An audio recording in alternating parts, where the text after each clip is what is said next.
Ok, nou pa mse action, nap salye tout moun kap gade nou, on kap gade nou kounya même. Eh bien, jodi an, de ki sa nou vin pale?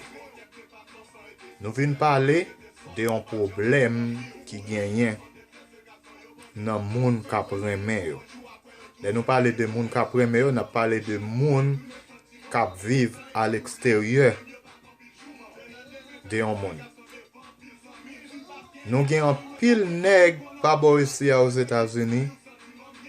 Sa yo fe, ya le Haiti al cherche fi ki pa nan nte kapab di nan nivou yo.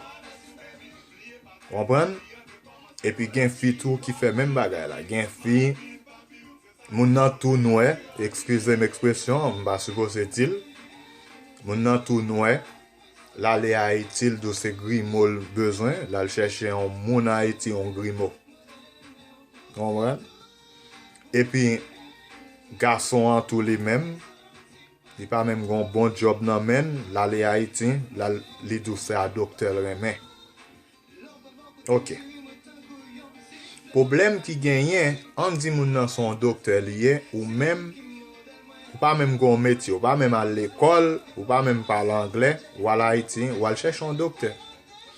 Ou après que les bagages parti pour lui, hey chérie, dodo, li remon. Of course. Mais là que li vini, ou prendre, ou vin avec pa boy ici là, ou prendre, ou vin avec aux États-Unis,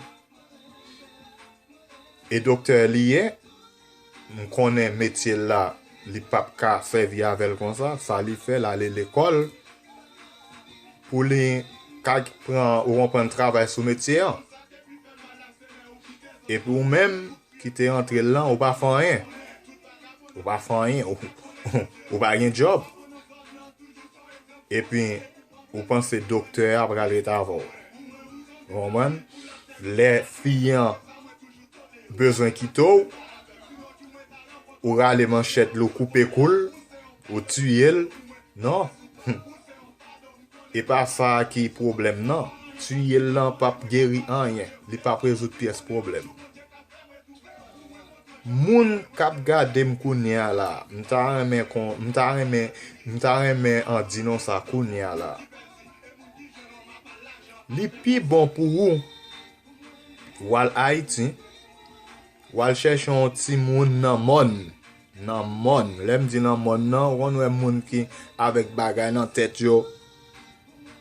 Moun sa yo, ou al cherche l'el vini sit, li connaît moun mon niye, la fait même travail moun mon nan. Li prale, la fait manger pour, la font série de bagay pour, et puis la peur pour moun pa parler le mal. Vous comprenez? Mais ou te prend docteur, les docteurs qui tout moun pral di kon sa, m'pa pour qui ça. Ou ta monsieur ça pas animé au pied. Vous comprenez ça m'dou là? Et bien problème dans ça, nous mal choisi. Et puis len bagay yo mal bagay, non tuer moun nan. Non, pas tuer moun nan. C'est ou même qui te fait mauvais choix. Vous comprenez ça m'dou là? So, ça son ti leçon moi te pote avec moun qui prend moun qui pas nan numéro pied yo. Vous comprenez? So, malé et puis n'a parlé encore. Action.